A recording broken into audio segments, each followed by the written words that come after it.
আস্তে আস্তে আস্তে আস্তে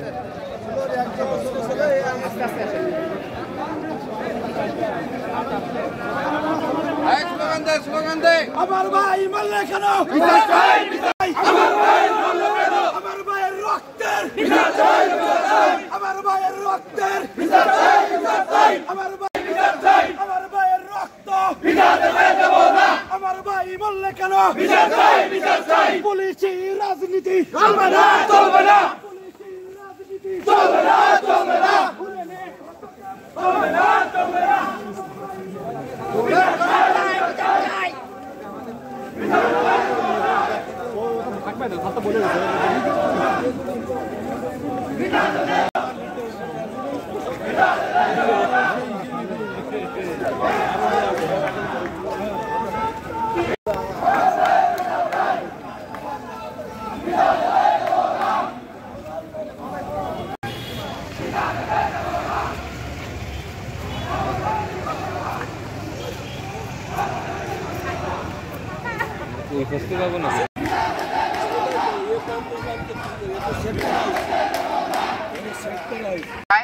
আমাদের নতুন সরকার প্রধান ডক্টর মোহাম্মদ ইউনূস স্যার শপথ গ্রহণ করবেন। এখন আমরা এই বর্তমান বাংলাদেশ পুলিশ যে অবস্থায় আছি সেই অবস্থার থেকে উত্তরণের জন্য আমাদের যে আন্দোলন চলতেছে কর্মবিরতি আন্দোলন, সেই আন্দোলনের সঙ্গে আজকে এই বাগেরহাট জেলা পুলিশ হতে বাগেরহাট পুলিশ হতে আরেকটি নতুন কর্মসূচি ঘোষণা করা হচ্ছে। সেটা হলো তার কাছে আমাদের দুটো দাবি আছে। এই দুটো দাবি সহ আমাদের সেন্ট্রাল কমিটি যে 11 দফা দাবি দিয়েছে সেই দাবি বাস্তবায়নের জন্য প্রথম দাবি হলো পুলিশের ইমেজ সংকট নিরসনে আগামী 7 দিনের মধ্যে একজন বিচারপতি মহোদয়ের নেতৃত্বে ঢাকা বিশ্ববিদ্যালয়ের 2 জন শিক্ষক এবং ক্রাইসিস ম্যানেজমেন্টে ডক্টরেট ডিগ্রিধারী একজন ব্যক্তি, যে কোনো পেশার হতে পারে, একজন সাংবাদিক এবং পুলিশের একজন সাবেক আইজিবি পদমর্যাদার একজন ব্যক্তির সমন্বয়ে আমাদের বর্তমান আমরা যে ইমেজ সংকটে আছি সেই ইমেজ সংকট থেকে বের হওয়ার জন্য একটা কমিটি তিনি গঠন করে দিবেন আগামী 24 ঘন্টার মধ্যে, আজ রাত 8টা থেকে আগামীকাল 8টা। এবং এর সাথে জনপ্রশাসন মন্ত্রণালয় একটা নীতিগত সিদ্ধান্ত নিয়েছে সমস্ত জেলার ডিসি এবং এসপিদের বদলির জন্য। আমরা এখন আপনারা সবাই জানেন বর্তমান চলমান পরিস্থিতিতে বিভিন্ন জায়গায় আমরা বিভিন্নভাবে আন্দোলন করতেছি এবং অবস্থান কর্মসূচি করতেছি।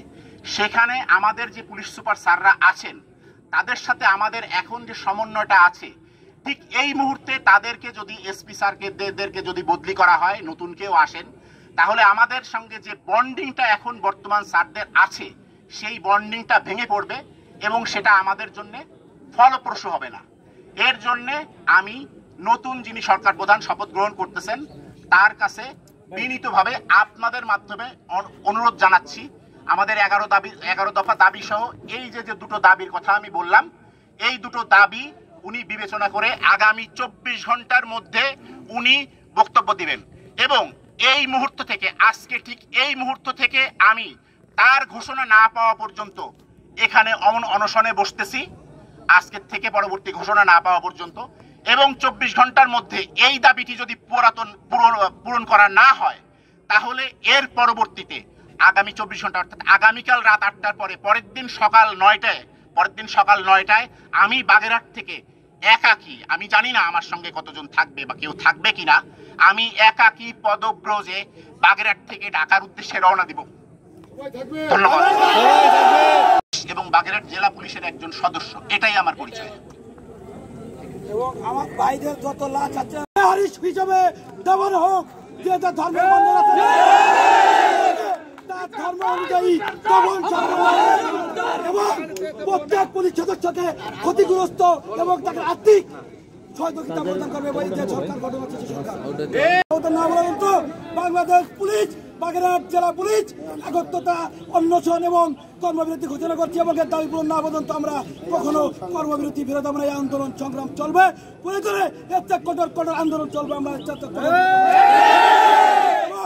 যত জেলা আমাদের পুলিশ প্রশাসনের যত মন্ত্রণালয় আছে, কোনো দাপ্তরিক সিনিয়র কোনো অফিসার কখনো ইয়ে হবে না, ওই পোস্টিং হবে না,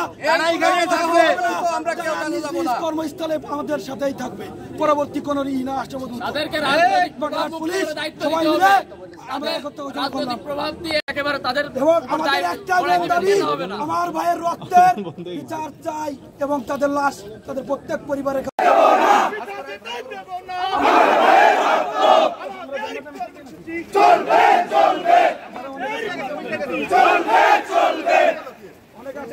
না, তাদেরকে রাজনৈতিক প্রভাব মুক্ত করে তাদেরকে দায়িত্ব দিতে হবে।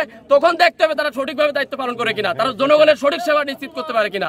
ঠিক আছে, রাজনৈতিক প্রভাব যুক্ত করে কখনোই সুশাসন নিশ্চিত করতে পারবেন না।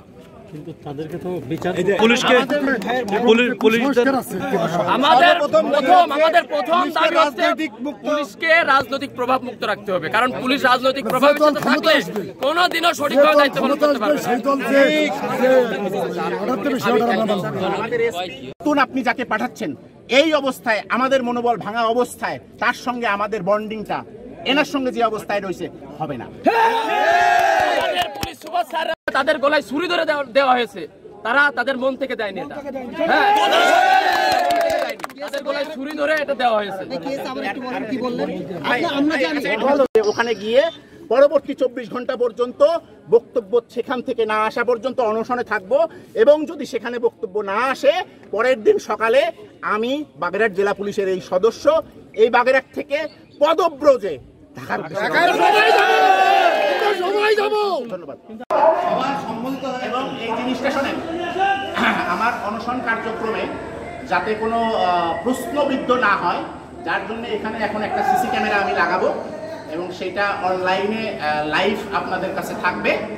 আমার অনশন কার্যক্রমে কোনো ধরনের কারচুপি, কোনো ধরনের ত্রুটি, কোনো ধরনের বিচ্যুতি আছে কিনা সেইটা যেন অ্যাকাউন্টেবিলিটিটা যাতে ঠিক থাকে, অথেন্টিসিটি যাতে ঠিক থাকে, যার জন্যে এটা থাকবে এবং ওই লাইভের লিঙ্ক আপনারা পাবেন। আপনারা পরবর্তী এই যে পর্যন্ত আছে, মানে আগামী এই সকাল 9 ঘটিকা পর্যন্ত আপনারা আমাকে দেখতে পারবেন যে আমি আসলে যে কথাটা এখানে যে প্রস্তাবনাটা দিয়েছি, যে ঘটনাটা দিয়েছি, সেই জায়গাটাতে আমি স্থির আছি কি না।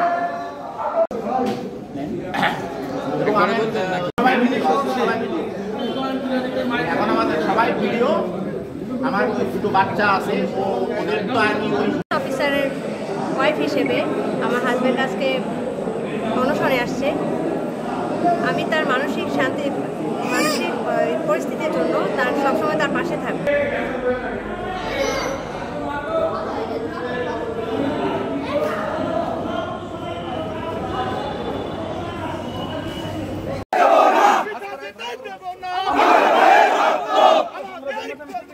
চলবে।